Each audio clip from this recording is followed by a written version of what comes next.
Vengeance. Ha! Toss me the fucking pint. Listen to this one. My wife. They cackled, instantly expecting to hear the same complaints about his divorced wife and their child that decided to abandon his father's roots. Not only to abandon them to make things worse, but to join the opposite of his, to jump from a good tree to a foul one. Or at least it was such as he saw it. You mean your ex-wife, Jera? And did you not disavow your son Eosif? Come on, man. This is the third beer you're having with us. Sod them and off to Zevahain, one of the men at the table proclaimed, and smashed his hand off the table while the others pursued further laughter. Go on then, one of them butted his shoulder. Is there anything we do not know anymore of her, Jera?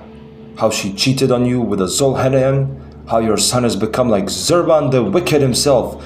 Poor boy must have fell in contact with the bloody ghost of him. A sudden chain reaction of cackles, outpourings of laughter, butting and kicking against the table, against each other that disturbed all other tables in the beer hall. A dark shadow overcame Jera's mind, and he held firmly onto the warhammer in his footgear. As the others laughed and smiled, he stood silent and in wonder, gazing at a spot in the distance.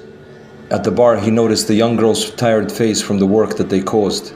The bandana on her head caused him more grief to think that a young one of the age of his son is so near and yet surrounded by them.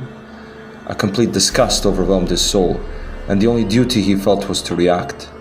What's the matter, Jera? Did I struck a nerve?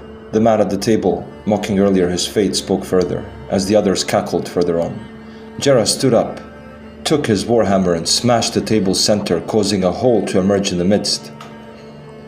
There is your fucking Omoranian craft. Useless and unstable as the payment this poor girl serving you sons of bitches gets. Excuse you, sir, the waitress responded. Are you out of your fucking mind? One of them took hold of his arm. Do we need to report you to the bloody officer, Jera?